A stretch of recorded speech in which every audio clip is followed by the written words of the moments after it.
Hi everyone, সবাই কেমন আছো? আশা করি সবাই ভালো আছো। তো দেখো, এখন রান্না করছি। আজকে কিন্তু লেট করে করছি, যেহেতু তোমাদের দাদাভাই ডিউটি গেছে। আজকে ঈদের ডিউটি আছে, গুটিয়ারি গেছে। তো দেখো, এখন 10টা 25, এখন রান্না চলছে। ভাতটা লাগিয়ে দিয়েছি, একটু ফুটে গেছে, দেখতে পাচ্ছ। এই যে ভাতটা লাগিয়ে দিয়েছি। আর এদিক বাবা কড়া গরম হয়ে গেছে, তো দেখো তো, যেদিকে দেখবো না। এবার সয়াবিনটা দিয়ে দেবো। এই কড়াই আমি বেশিরভাগ ভাজা ভুজি করি। আজকে যেহেতু আমাদের শনিবার নিরামিষ,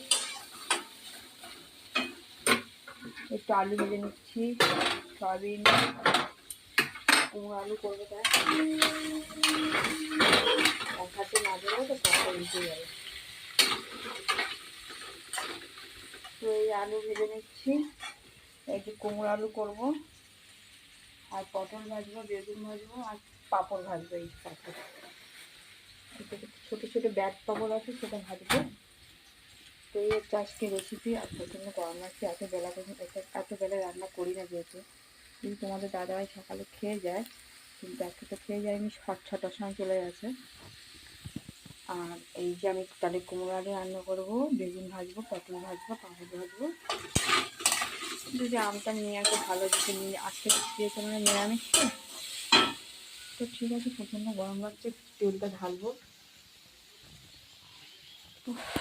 ছেলে আঁকতে গেছে, কখন আঁকার থেকে আসে দেখা যাক। তো আমি রান্না করে নিই, তোমাদের টাটা।